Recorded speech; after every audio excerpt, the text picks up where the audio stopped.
muted, so don't switch.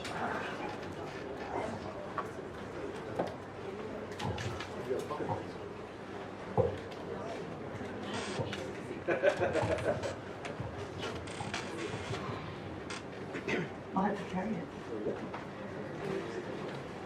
Okay, so making content accessible to actual people.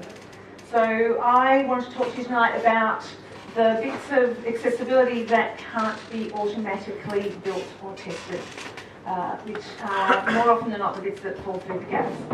So I'm Kate Andrews, that's me at Twitter, and I've been doing accessibility consulting for about the last 8 years in the federal government sector, and running up until about 9 months ago, running a small team of data converters, taking legacy content from federal government agencies and converting it to accessible alternatives.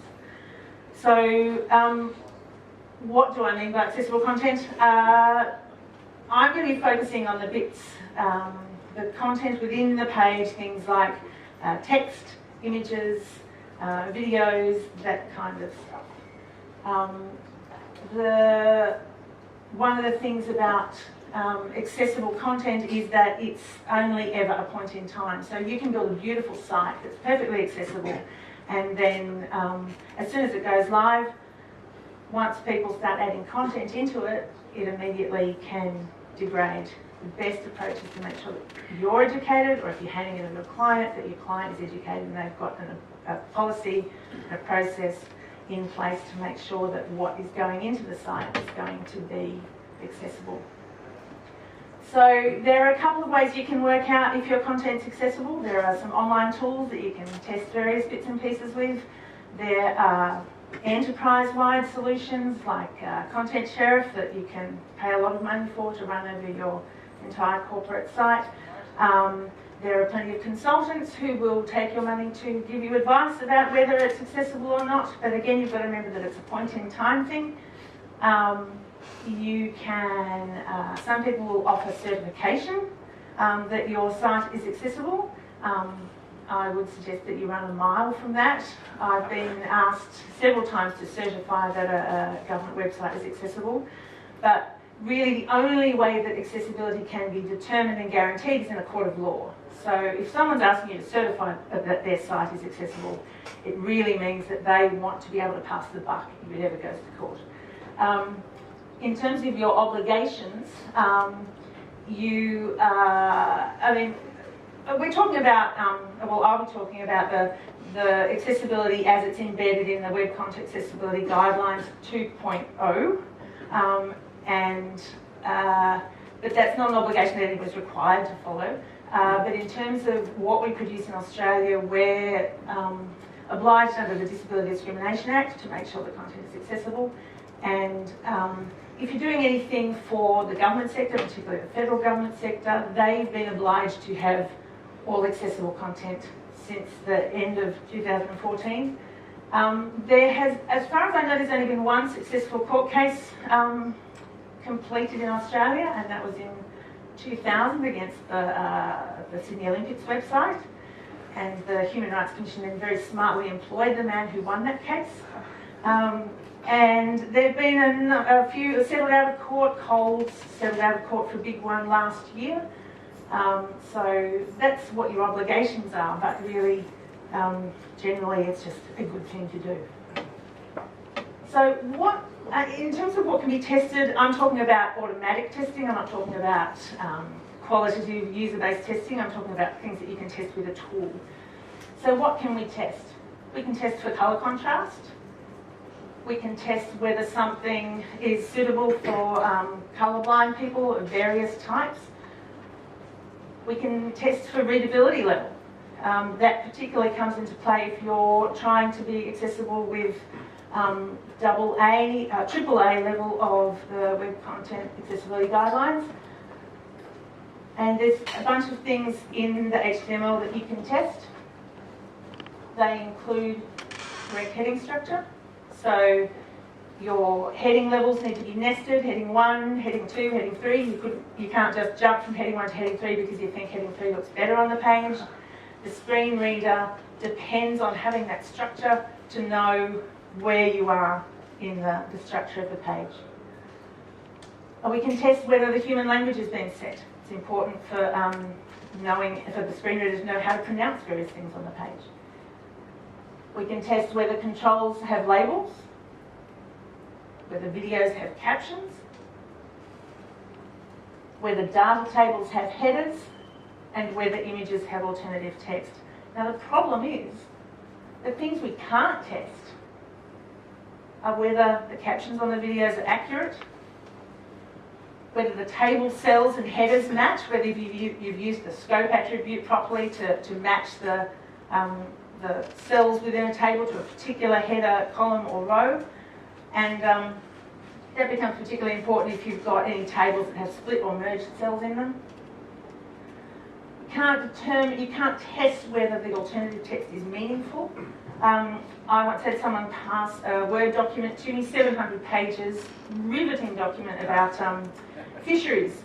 So all the species of fish that are caught and farmed in Australia, one by one, a photograph of each one, or diagram, illustrating the differences, the particular qualities of that species. And the data converter gave it to me and said, I've done all the captions, it passes the accessibility testing in Word, you don't need to do anything. Every single image in the 700 pages had the alternative text of fish. So you can test that it's got alt text, but you can't test that it's meaningful alt text. You can't test whether your links are actually descriptive, and you can't test whether colour's been used alone to give meaning. Now those last three I'll go into in a little bit more detail, because that's the stuff that I've spent most time doing. So when do we need to put alternative text on images? There's three basic categories of images. Decorative images are ones like banners, horizontal rules, spaces, backgrounds, and we don't need to give them alternative text. We still need to put the alt text attribute in there, but we leave it blank. Redundant images are ones where there's text adjacent, either before or after the image, that conveys all the meaning that that image holds itself. So if you put alt text on that image, you'd just be repeating it. And when the screen reader reads through, it reads basically the same thing twice. So we don't need alt text for those. Now information images, they're the ones where the image itself adds value in the page, it conveys meaning in the page, and it has a purpose. And of course, they need alternative text. So what does good alternative text look like? It's clear, that's a no-brainer. It's concise. What do we mean by that? Well, there are no rules about how long your alt text is, but obviously you don't want an essay in there. A good rule of thumb is about 160 characters. If it's any longer than that, you should think about the structure of your page. You should think about having that meaning also in the text. Turn it into a redundant image. Use a link that takes you to more information. Oh, sorry, that first one's supposed to say includes important, useful information, useful features. Obviously that doesn't. And focuses on purpose. So useful detail. What can I include in my alt text that covers the useful detail? So if I had to caption this image, I could say...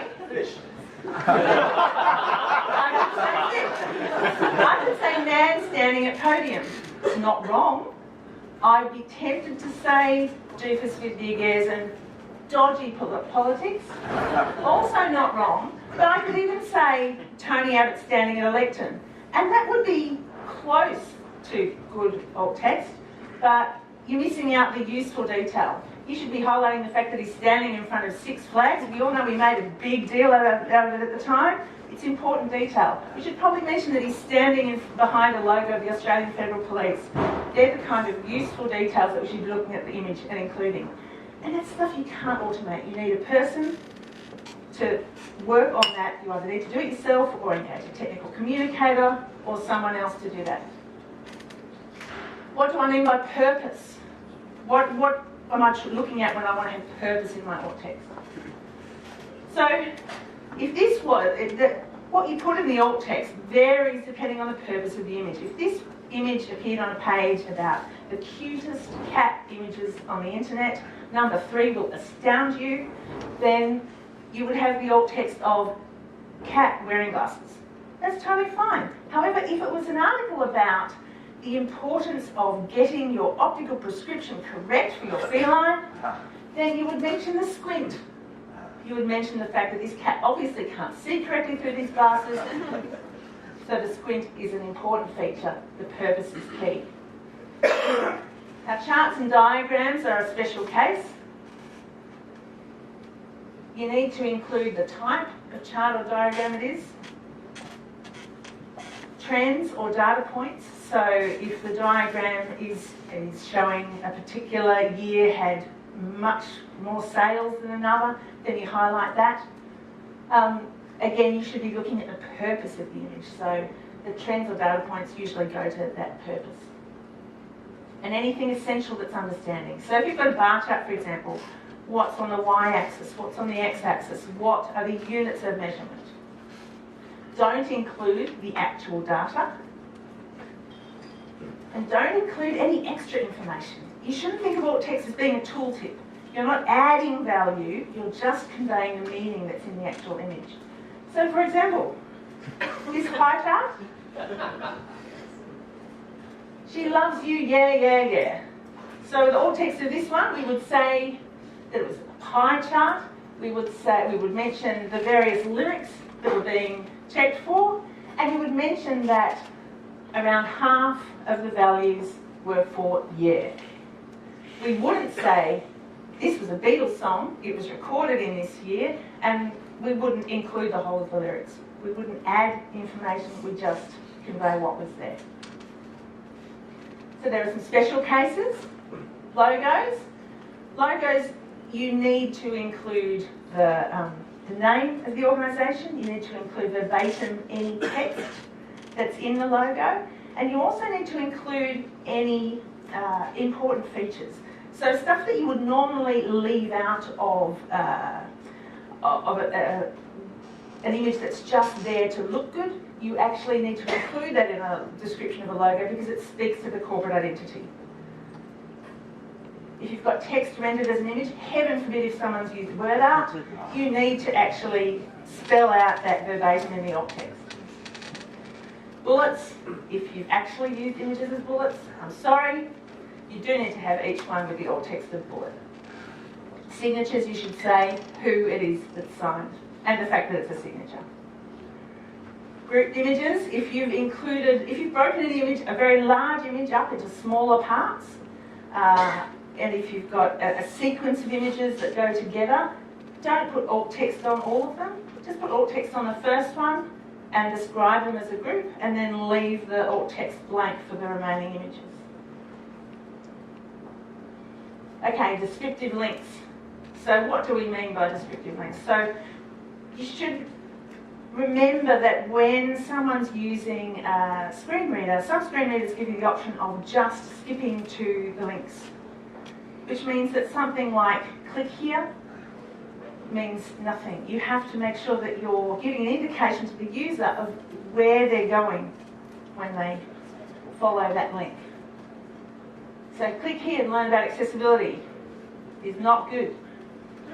Accessibility is awesome. Find out more, also not good. Find out more about your accessibility obligations. That's a descriptive link. You don't necessarily need to have the title of the page you're going to or spell out the full website you're visiting. In some cases that's totally appropriate, but you should make sure that it's descriptive of where they're going when they follow that link. Now, colour with meaning.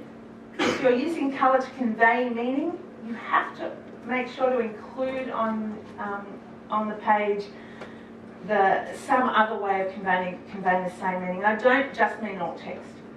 So, for example, if you're doing a dashboard that has red for accounts out of balance, can you tell I work for MIOB now? Green for accounts that are in balance, and orange for accounts we can't tell, then the colour alone is not sufficient. Even if you get the colour values correct for a colourblind user or a vision impaired user, another kind, it's still important that you add that meaning in another way. So why do we do this again? There are 285 million vision impaired users worldwide, and 360 million with hearing loss at a level that qualifies as a disability. That's a lot of people out there who need us to do our job well and properly. Thank you.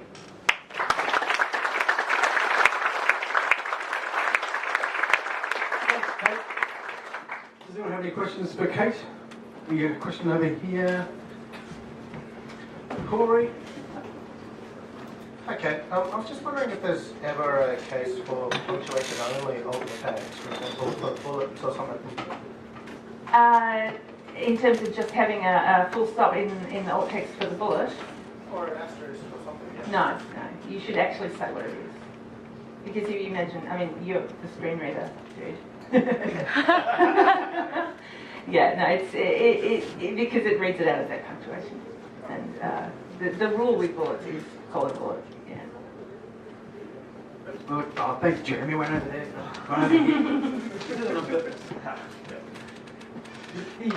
You're saying that it's never going to be possible to automate the recognition of images like that. With things like the Microsoft Vision API and some of the other ones that are trying to do it, do you reckon they'll ever get there if they're able to? Look, it gets closer than fish. Yeah. But look, as we discovered when Flickr started auto-tagging images, that can get you into some real trouble when you start tagging people as animals. Yeah, the technology obviously has a long way to go, but it can add value. It can do your first pass for you, but you still need a person to actually validate that and make sure that the purpose is being covered and that it's all the useful, meaningful details that are included. One more question on the back. It's a comment more than a question. It's a comment more than a question. There's a few tools out there that will let you, like if you've got a sequence of images and they're all got the same alt tag, there's tools that will alert you to say, you're using a very simple alt tag, maybe you should change it. Yes. And they're great. A reminder is always good. Oh, one more question. Hey, Kate. Just a quick question about real-time data, say like a real-time graph or something like that. Yeah, that's outside my area of expertise, I'm afraid. Okay, all good. Hopefully one of the other speakers will be able to educate both of us. Could we please thank Kate again?